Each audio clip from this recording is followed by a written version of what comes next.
Oke, baik teman-teman. Kembali lagi ya. Assalamualaikum warahmatullahi wabarakatuh. Selamat malam. Kita masuk ke materi pekan kedua ya.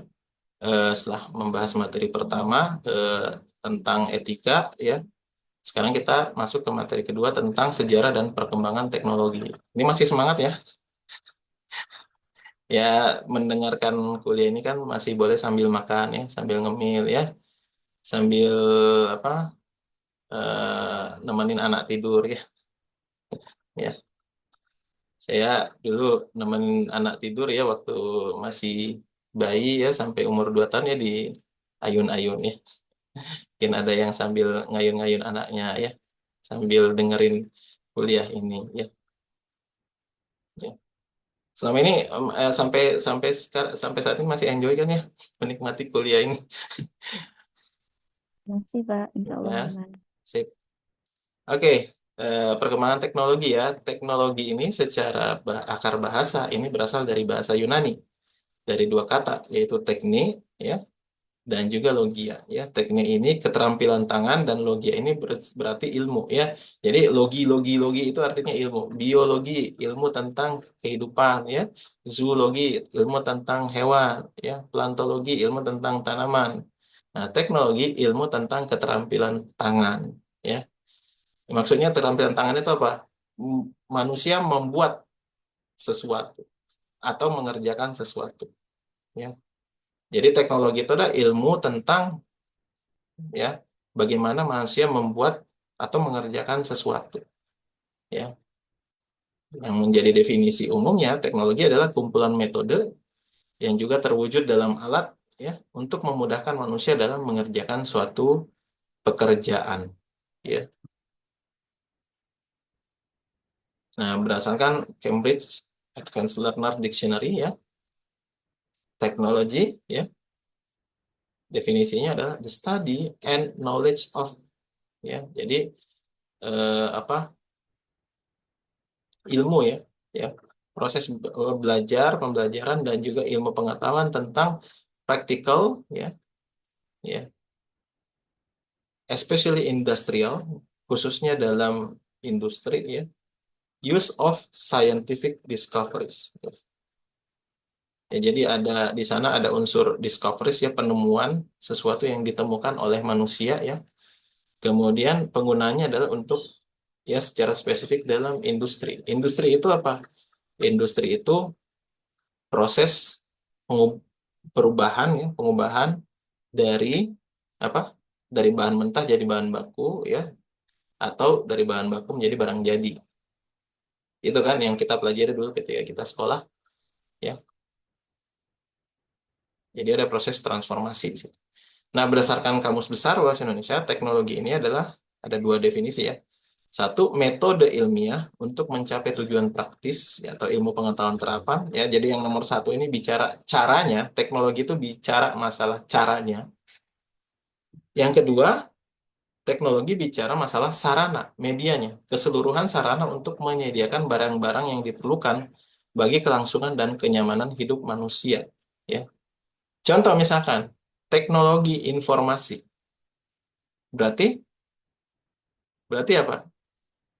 Metode ya, metode atau cara untuk menggunakan informasi itu ya. Atau yang kedua, sarana untuk menggunakan informasi gitu. Teknologi telekomunikasi berarti metode ya untuk menggunakan ya atau untuk mencapai ya atau ya kalau telekomunikasi berarti menggunakan ya telekomunikasi atau yang kedua sarana untuk telekomunikasi. Nah,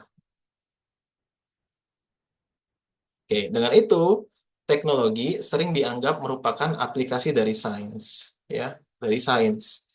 Ya, sains itu sifatnya teoritis, kemudian sains itu supaya dia bisa dimanfaatkan, digunakan, diberdayakan, maka dia dibuat sains terapan.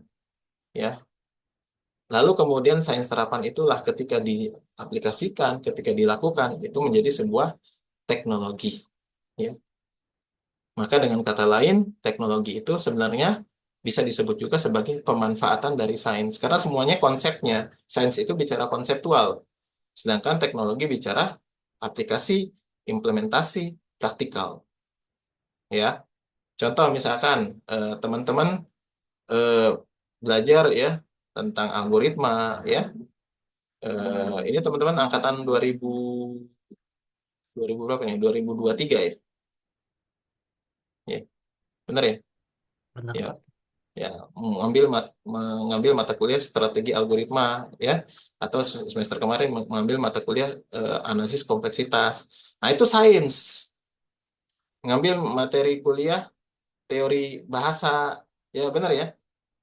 Semester kemarin kan teori bahasa otomata ya. Nah, itu sains. Sains. Bukan teknologi ya, bukan teknologi. Butuh penerapan, butuh aplikasi, butuh implementasi agar materi-materi tadi, ilmu-ilmu pengetahuan tadi bisa berubah menjadi sebuah teknologi gitu. Ada jembatannya, ada bridgingnya gitu ya. Nah, disitulah kadang-kadang mahasiswa ya salah kaprah gitu ya. Salah kaprahnya gimana? Bilang kebanyakan materi kuliah itu tidak terpakai, tidak aplikatif ya. Karena memang karena materi kuliah itu adalah sifatnya sains ya. Sifatnya sains. Kebanyakan sifatnya sains. Nah, keterampilan teman-teman lah mengaplikasikan sains itu menjadi sebuah sebuah apa? Sebuah teknologi, ya. Konsep-konsep yang teman-teman pelajari di kuliah ini diaplikasikan dalam kasus nyata. Itu baru menjadi sebuah teknologi, ya.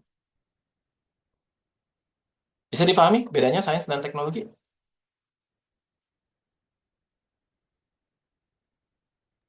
Bisa? Bisa. Saya Bisa, gitu Pak. ya. Teman-teman mengukur kompleksitas algoritma, merancang algoritma berdasarkan strategi-strategi yang teman-teman ketahui, ya. Terus kemudian merancang mesin komputasi menggunakan teori bahasa gitu ya. Itu kan semua masih berupa rancangan, itu masih menggunakan sains ya. Tapi sudah mengaplikasikan dalam bentuk pemanfaatan di dalam dunia nyata, nah itulah yang disebut sebagai teknologi ya. Kadang seperti nggak nyambung, padahal sebenarnya teman-teman ketika mengaplikasikan teknologi itu menggunakan teori-teori yang teman-teman pelajari di sains. Seperti itu ya. Inilah perkembangan peradaban manusia. Ya, ini perkembangan peradaban manusia. Ya, jadi teman-teman semua di awal peradaban manusia, di awal peradaban manusia, manusia itu bertahan hidup dengan cara berburu. Ya, dengan cara berburu. Mohon maaf ya, mohon maaf, ini bukan maksud menyudutkan ya. Kalau melihat dari sejarah peradaban manusia ini, ya, manusia awalnya tidak ada yang apa? Tidak ada yang apa? Kalau lihat manusia di awalnya berburu, tidak ada yang apa? Ayo, ada yang mau nyebut? Tidak ada yang apa? Ketika manusia di awal nih berburu kan? Berarti manusia itu di awal semuanya apa? Ayo, kalau berburu, makannya apa kalau berburu? Oh, ini hasil buruan, Pak. Iya, makanannya apa? Hasil buruan itu apa? Ini tekno. Apa? Sudah. Ini Yang apa ya? diburu itu apa? Yang diburu itu. Yang diburu. Manusia buru apa sih? Biar yang dia makan kan. Ngeburu apa manusia itu? eh Ngeburu hewan. hewan, iya Ya. hewan, tumbuhan. Jadi berburu masa Hewan. tumbuhan. Iya, Pak, hewan, Pak, hewan. Berburu Hasil apa? hewan. Berarti manusia itu awalnya tidak ada yang apa? Tidak ada yang menanam. Tidak ada yang vegan. Tidak ada yang Oh, tidak ada yang vegan, vegetarian. iya, Pak. Mohon maaf nih yang vegetarian ya. Mohon maaf ya yang vegetarian ya. Ada nggak yang vegetarian di sini? Ya, saya mohon maaf sama sekali ya. Bukan maksud menyudutkan ya. Cuma maksudnya ini perkembangan hidup manusia, perkembangan peradaban manusia, berdasarkan fakta sejarah, manusia di awal itu hidupnya berburu. Berburu itu mau nggak mau, suka nggak suka, kita harus mengakui yang namanya berburu pasti berburu hewan. Tidak ada yang namanya berburu tumbuhan. Kenapa? Tumbuhan nggak perlu diburu, dia di situ-situ aja. Ya, apa bukti dari bahwa peradaban manusia itu awalnya berburu? Ya, kalau teman-teman mungkin pernah belajar sejarah itu kan ada sisa peninggalan manusia, ada kerang, ya kan ya, yang di apa namanya, yang di yang peradaban-peradaban yang pinggir pinggir sungai, pinggir laut gitu ya, ada kerang-kerang, kumpulan kerang-kerang, terus kemudian tulang belulang hewan gitu kan, ya bahkan ada tulang belulang hewan dipakai jadi senjata gitu kan, dibuat jadi senjata, dibuat jadi alat tulis atau media tulis gitu kan, nulis di tulang misalkan ya. Itu adalah fakta sejarah bahwa ya manusia memang berburu awalnya, ya. Nah, ini tadi ada yang nyebut berburu dinosaurus ya. Nah, berburu dinosaurus itu jangan salah ya. Walaupun mungkin dinosaurus itu mungkin ada penemuan fosilnya, faktanya ukurannya sangat besar. Kita juga harus ingat ya, manusia zaman dulu juga besar-besar ya. Jadi jangan mengasumsikan manusia itu diburu sama dinosaurus karena ukuran mereka sangat besar. Manusia zaman dulu itu sangat sangat besar. Ukurannya juga besar-besar ya. Jadi ya mungkin manusia zaman dulu kalaupun misalkan hidup berdampingan dengan dinosaurus ya, mungkin zaman sekarang ya mungkin bisa dianalogin seukuran sama ya peliharaan hewan peliharaan manusia saja gitu ya. Seandainya pun manusia itu hidup sudah ada dinosaurus. Ya. Seperti itu ya gitu ya. Jadi realitanya adalah berdasarkan fakta sejarah manusia itu survive pertama kali itu dengan cara berburu ya, berburu ya. Setelah kemudian berburu ya, dan kemudian manusia semakin bertambah banyak ya, kemudian yang terjadi apa? Perubahan pola hidup. Karena manusia tambah banyak ini sedangkan jumlah buruan itu terbatas kan ya. Akhirnya berkembanglah ya teknologi apa? Untuk mengolah makanan itu ternyata tidak harus dari hewan. Bisa juga dari apa yang tumbuh dari tanah ini, tumbuh jadi pohon, tumbuh jadi tanaman ya, terus kemudian menghasilkan buah dan buahnya dimakan ternyata enak gitu ya. Karena buah ini juga dimakan oleh hewan-hewan gitu ya. Ternyata ketika manusia memakan juga, wah enak juga dan bisa dimakan oleh manusia ya. Sehingga kemudian terjadilah perubahan dari era berburu menjadi era agraris, era pertanian ya. Dan di era pertanian inilah teman-teman semua, ini era yang cukup lama di dalam peradaban manusia ya, di dalam peradaban manusia. Ya, era apa namanya? Era agraria, era pertanian. Dan di era inilah muncul istilah tuan tanah. Muncul istilah apa? Tuan tanah, ya. Orang kemudian menguasai tanah-tanah ya, petak tanah karena tanah ini sangat potensial untuk ditanami tumbuhan, ditanami tanaman pangan, ya. Ketika itu semuanya itu yang berebut, semuanya punya tanah gitu kan. Untuk jadi apa? Untuk jadi eh, apa? Sumber penghasilan ya. Jadi di era agrikultur itu ya orang yang hebat itu ya, yang punya banyak tanah, yang punya banyak, kalau di Indonesia ya berarti banyak sawah dan kebun, ya. Itu era agrikultur. Dan era ini cukup lama sekali bertahan di dalam kehidupan manusia, dalam peradaban manusia. Dan ini mewarnai peradaban-peradaban kuno, ya, ya. Em, dan teknologi berubah, teknologi berubah. Ketika di era berburu, itu teknologinya adalah teknologi untuk memburu hewan. Ketika di era agrikultur, teknologinya berubah untuk menanam tumbuhan, ya, mengolah tanah. Teknologinya yang muncul itu, ya, teknologi pertanian. Ya. Kemudian muncul apa? Renaissance, tumbuhnya sains, ya, tumbuhnya sains, ya, ini banyak penemuan-penemuan, ya, ya, yang mungkin kita kenal dalam sejarah peradaban manusia, ya, cukup banyak mewarnai kehidupan manusia, ya, mulai dari Sir Isaac Newton, ya, terus kemudian, ya, karena di sini menyebut era industri, satu orang yang sangat berpengaruh dalam era industri, siapa namanya? Ada yang tahu? Satu orang yang berpengaruh banget dalam era industri,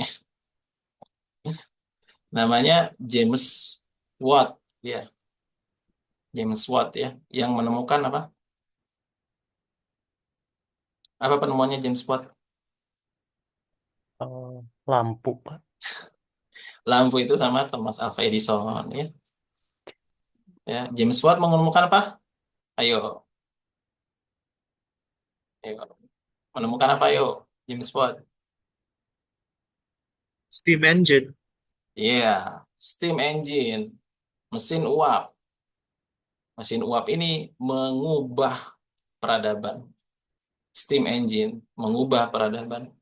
Jika ada mesin uap itu, lahirlah mesin yang benar-benar mesin. Ya, alat transportasi yang dulu semuanya basisnya adalah kuda, ya. Karena kuda dimanfaatkan oleh petani juga, dimanfaatkan oleh ya masyarakat-masyarakat yang bertani gitu kan, ya. Dan jadi menjadi sarana transportasi di masa lalu. Berubah, muncullah apa? Kendaraan yang basisnya mesin uap. Semua pada pakai mesin uap, ya. Kereta, lokomotif itu ya, mesin uap itu kan, ya. Muncul tuh mesin uap, ya, di mana-mana, ya. Dan ini mengakibatkan apa? Peradaban manusia berubah. Yang kaya bukan lagi tuan tanah. Yang kaya itu orang-orang yang punya pabrik, ya. Jadi yang kaya itu bukan orang yang menguasai banyak tanah, tapi orang yang menguasai teknologi, punya pabrik, gitu. Yang berubah tuh, peradaban manusia berubah. Dan ini era industri ini berlangsung cukup lama juga gitu, ya. Berlangsung cukup lama, ya, sampai abad ke-19 itu masih era industri, ya. Saya lahir itu ya masih era industri, ya, sebenarnya, ya. Ya, ya, yang kayak ini aja, mobil-mobil atau motor itu kan ya pakai, masih dari masuk ke dalam ini, ya, inovasi dari era industri, ya. Baru kemudian dengan perkembangan teknologi informasi digital, itu ya, dengan ya salah satu yang berpengaruh, cukup berpengaruh, ya, media komunikasi, ya, yang berbasis pada elektronik, pada gelombang elektromagnetik, ya, yang bisa mengantarkan informasi dengan cepat, kemudian media penyimpanan data yang bisa menyimpan data yang besar gitu, muncullah era informasi, ya.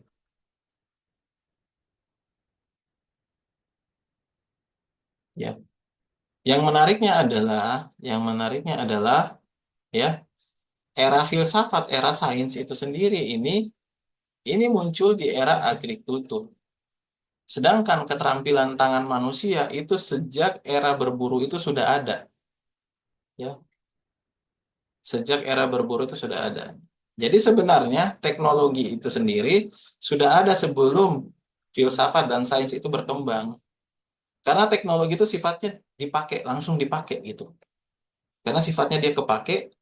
Nah, yang kepake ini biasanya lebih cepat berkembang daripada yang cuman menjadi tataran diskusi. Ini kan sains-sains ini kan sebenarnya diskusi aja sebenarnya. Ya. Orang bikin konsep begini, ya, konsep begitu segala macam itu sebenarnya cuman dalam tataran diskusi. Tapi ketika teknologi itu kepake, makanya teknologi itu secara naturalnya lebih cepat berkembang, lebih cepat dia ada gitu, ya, dibandingkan dengan sains karena dia teknologi itu langsung dipakai gitu, ya. Tapi yang bisa membuat teknologi itu berkembang adalah adanya sains, ya. Teknologi informasi yang ada sekarang itu fondasinya adalah sains yang ada di era zaman dulu, ya. Seperti itu, ya. Jadi kalau ditanya mana yang lebih dulu, teknologi atau sains? Ya realitanya sebenarnya teknologi dulu yang ada, akan tetapi dengan adanya sains, teknologi itu bisa berkembang lebih lebih cepat dan lebih pesat, gitu ya. Jadi saling mendukung ya. Oke, value of technology ya. Dan teknik yang digunakan untuk survive ya, ini yang paling rendah ya. Ini yang paling rendah ya. Nilai yang paling rendah dari sebuah teknologi adalah ketika dia digunakan hanya untuk survive, untuk menghadapi bahaya, untuk mempertahankan eksistensi kehidupan gitu. Ya. Ya misalkan teman-teman punya rumah ya sekedar punya rumah saja gitu ya. Ya, punya rumah yang penting bisa dipakai tidur, yang penting bisa dipakai untuk bertahan hidup, melindungi diri dari panas dan hujan, ya. Itu cukup. Teman-teman punya rumah hanya untuk itu saja, ya. Nah, itu berarti rumah sebagai apa? Sebagai teknologi untuk sekedar survive, sekedar bertahan hidup. Nah, beda lagi kalau misalnya teman-teman punya rumah ini, tapi pingin rumah di dalam rumah itu nyaman, ya. Nah, punyalah tempat tidur yang apa, yang ya enak dipakai tidur. Kalau yang untuk sekedar survive itu nggak punya tempat tidur juga nggak apa-apa. Yang penting di di rumahnya bisa tidur gitu, ya. Beralaskan tanah pun nggak apa-apa. Yang penting tidur, ya. Misalkan. Tapi kalau udah untuk meningkatkan kualitas ya nggak nyaman dong. Kalau misalkan tidur alasnya lantai ya, ya adalah kasur misalkan, ya. Kasur ya.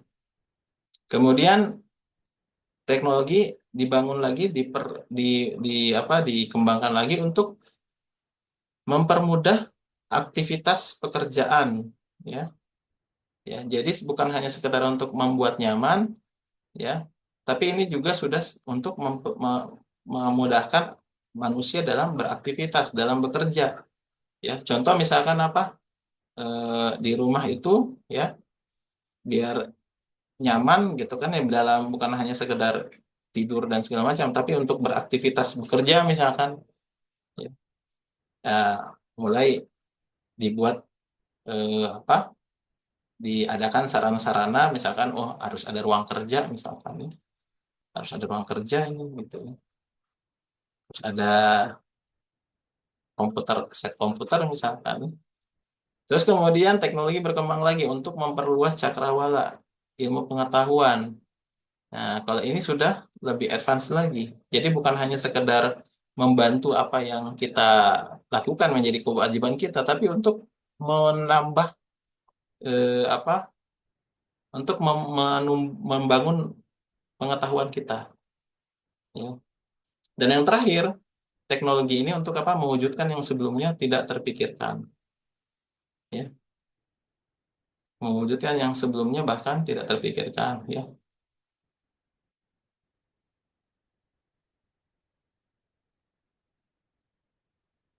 Nah, AI itu kira-kira di level mana? AI itu di level mana kira-kira? Ya, Sampai di level mana? Hmm? itu Pak, yang dia mewujudkan yang sebelumnya tidak terpikirkan. Ya, ya. Lima, eh, 5 tahun yang lalu ya, terpikirkan nggak? Wah, kita bisa pakai ada teknologi yang, kita nggak perlu baca, paper, nanti dia yang bacain kita paper dan langsung ngeris semua ini. Enggak Pak. Enggak. Wah, sekarang itu kan ya teknologi yang kita, apa lebih keren daripada Google search engine ya. Jadi dia bukan cuma ngasih kita oh nyari informasi tentang ini di mana, tapi dia langsung nyediain informasinya gitu kan. Kayak sihir ya Mas. Ya, seperti itu ya. Oh, bahkan udah bisa buat lagu misalkan, buat puisi misalkan ya, buat cerita misalkan ya. Nggak susah-susah lagi setiap, tugas sekolah disuruh bikin karangan ya, karangan tentang pengalaman liburan apa. Anak-anak sekarang tinggal cari ChatGPT. ChatGPT tolong buatin karangan tentang pengalaman liburan. Dia langsung buatin ya tulisannya gitu. Ya, nggak susah lagi gitu. Zaman dulu ya susah gitu ya. Dan itu tidak terpikirkan ya. Nah, ini value yang paling besar ya. Nah, apa itu teknologi? Teknologi pada awalnya lebih ke keterampilan tangan manusia ya. Ya. Awalnya karena ada kebutuhan pragmatis, kebutuhan yang ingin segera dipenuhi gitu ya. Kemudian dari kebutuhan ini menjadi sebuah keterampilan ya, keterampilan dan kebiasaan sehingga muncul kemudian yang namanya teknologi ya, teknologi ya. Nah, teknologi ini sarana atau alat atau instrumen untuk menjawab kebutuhan manusia ya, dan juga untuk ya meningkatkan fungsi atau kapabilitas dari kita, dari manusia ya. Jadi ini ya fungsinya ekstensi fungsi atau kapabilitas. Jadi teknologi itu seyogyanya, seharusnya menjadi perangkat kita untuk meningkatkan kapabilitas kita ya. Contoh misalkan bagi seorang desainer ya, desainer desainer grafis gitu ya. Maka teknologi itu bukan kemudian menjadi pengganti si dia sebagai desainer grafis, tapi meningkatkan kemampuan dia ya. Dia misalkan kalau pakai tools manual membuat desain poster itu butuh waktu yang lama berhari-hari. Tapi dengan penggunaan tools ya, teknologi yang bisa memudahkan membuat desain grafis ya bisa jadi semalam misalkan. Nah, itu kan sebuah peningkatan fungsi, peningkatan kemampuan. Harusnya teknologi seperti itu ya. Nah, yang jadi masalah ketika teknologi itu memang dipakai oleh orang yang bukan bidangnya, gitu ya. Dipakai oleh orang yang bukan bidangnya. Seperti itu mungkin yang jadi tantangannya.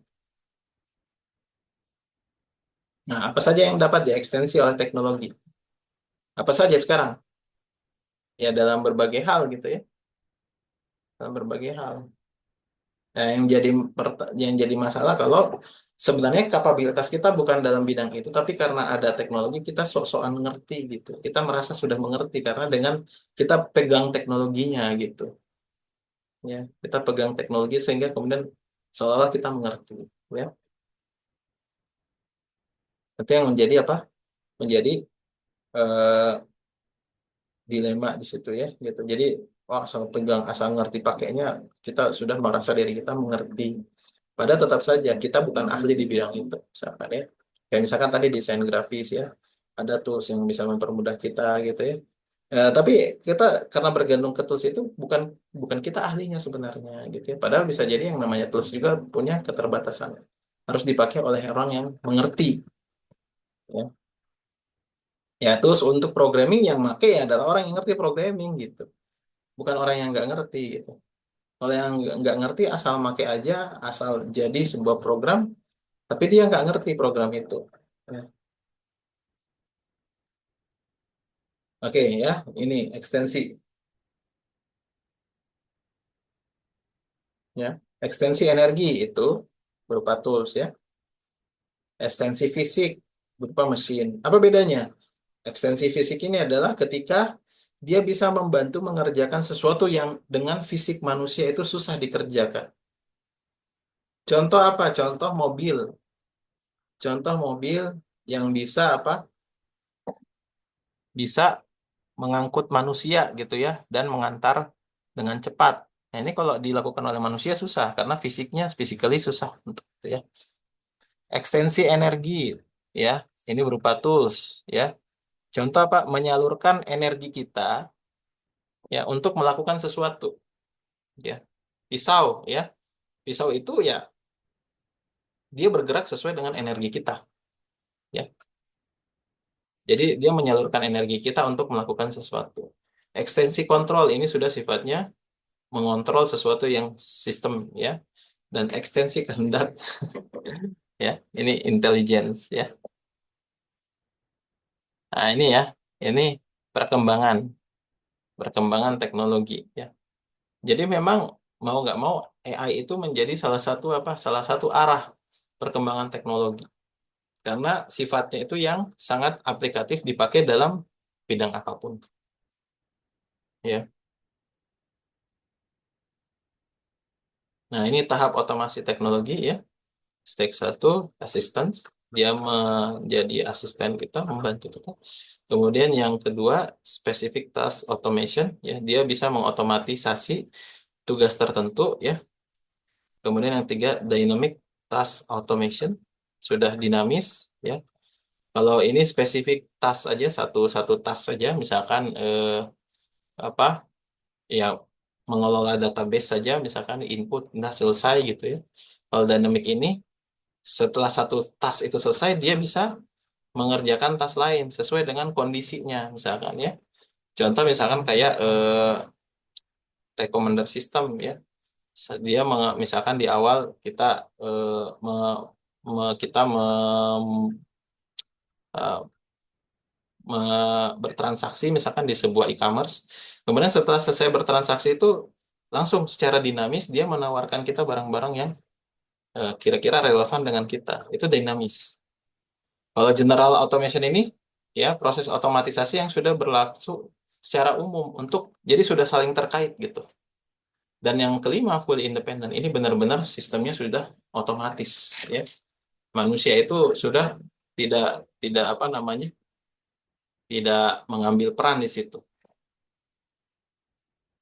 Nah, stage 5 ini sudah membutuhkan kecerdasan di dalamnya ya. Cerdasan.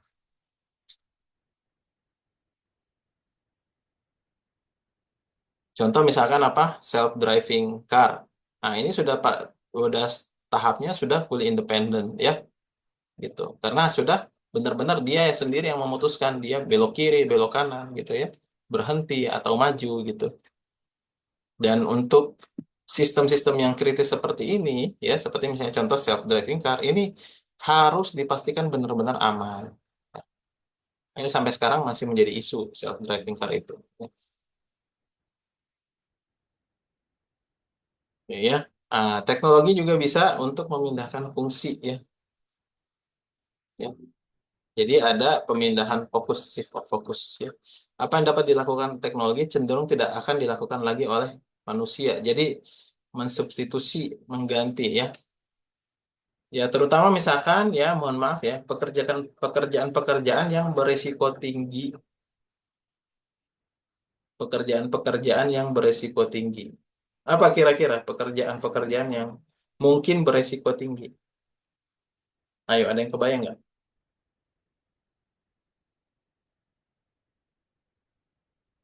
Pekerjaan-pekerjaan yang kira-kira beresiko tinggi. Hmm, ini supir taksi, Pak. Supir taksi nggak resiko tinggi ya. Oh, resiko tinggi itu maksudnya digantikan oleh AI atau gimana gitu, Pak? Beresiko tinggi bagi eksistensi nyawa manusia. Maksudnya keselamatan ininya gitu ya, fisiknya. Ya, contoh ya, misalkan contoh eh, tenaga medis dalam perang, tenaga medis dalam perang. Ya. Orang medis aja, perawat aja gitu ya, mikir-mikir kalau dikirim nolong orang korban perang. Benar nggak? Betul, Pak. Benar kan? Itu resiko tinggi. Contoh ya yang kayak gitu. Terus kemudian korban, mohon maaf ini mungkin kejadiannya langka, tapi bisa jadi terjadi karena pernah terjadi juga ya. Eh, Menyelamatkan korban eh, reaktor nuklir, kebocoran reaktor nuklir, ya, menyelamatkan korban kebocoran reaktor nuklir. Resikonya tinggi itu. Resiko dia terpapar radiasi dan cacat seumur hidup tinggi. Walaupun dia pakai APD kan ya, tetap saja ada potensi bocor. Nah, itu ya. Terus misalkan apalagi kayak kasus kemarin pandemi COVID, ya. Tenaga medis untuk pandemi yang kita belum tahu nih tingkat penularannya, standar tingkat berbahayanya, ya. Nah, dalam kasus-kasus seperti itu ya mau nggak mau kan adanya teknologi itu sangat membantu. Karena apa? Itu adalah kejadian-kejadian atau faktor-faktor resiko yang sangat tinggi bagi eksistensi nyawa manusia gitu. ya.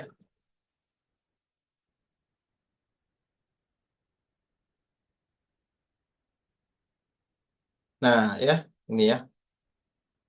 Jadi di bawah ya, ini ini taksonomi Bloom sebenarnya. Taksonomi Bloom. Kalau kita menyusun kurikulum tuh biasanya kita menggunakan panduan ini ya.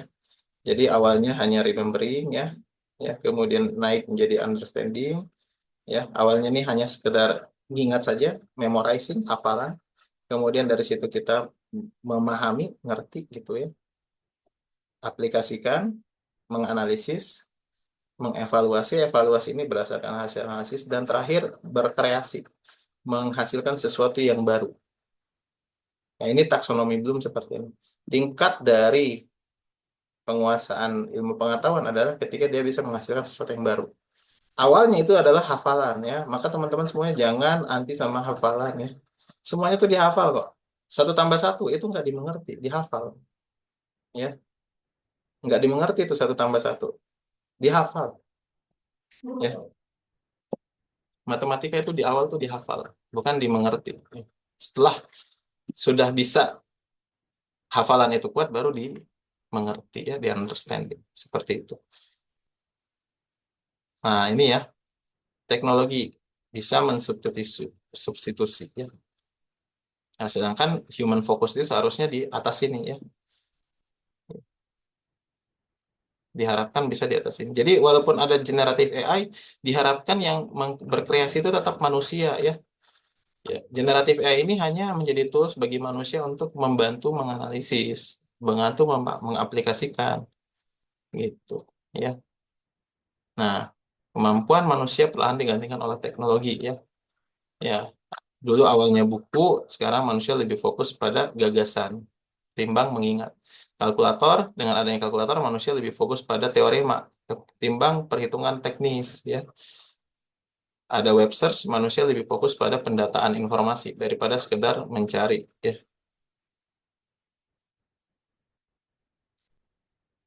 Oke, ini ya.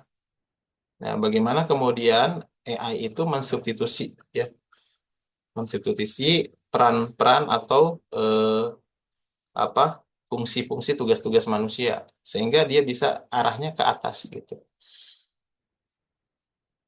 ya. Nah, jika kapabilitas manusia digeser semua ke teknologi, apakah itu berarti akan ada deklinasi manusia, akan ada pengurangan atau turunnya peradaban manusia ya? Ya, ini ya. Interaksi manusia dengan dunia, manusia bertindak pada dunia dan mempersepsikan ya. Sekaligus dia mengalami dunia itu ya. Jadi tetap ya, dunia ini akan berubah sesuai dengan apa yang dilakukan oleh manusia. Manusia menciptakan AI, membuat AI gitu ya. AI itu akan mengubah dunia dan akan ada persepsi lagi. Manusia akan memberikan respon terhadap apa yang ditangkap oleh dunia, dari dunia ini ya. Ya. Manusia bertindak pada dunia dan mempersepsikan mengalami dunia ini masih sama seperti tadi ya. Nah, teknologi hadir sebagai perantara bagi manusia untuk berinteraksi dengan dunia. Ya.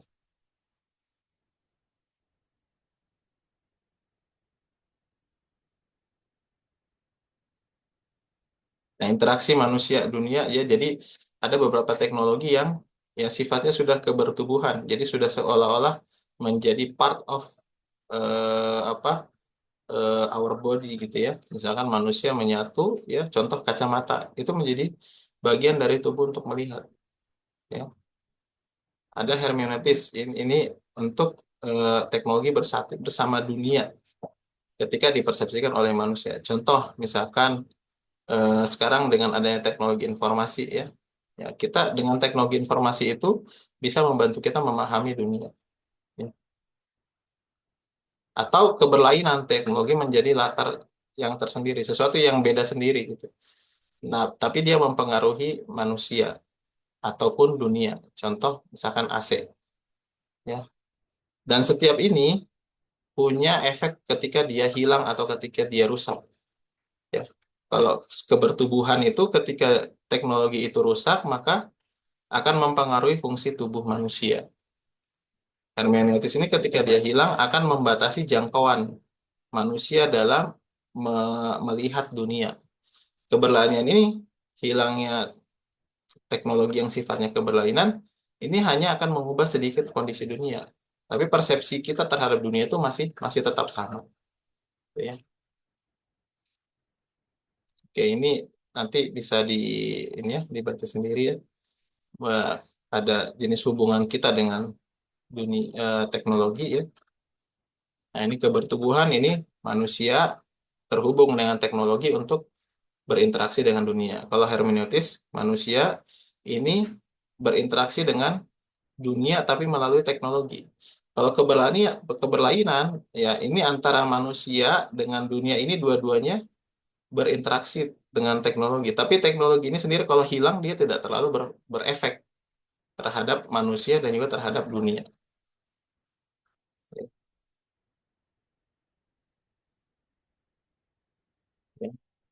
Oke, ini masih sama apa namanya penjelasan ya, extension dari tadi ya.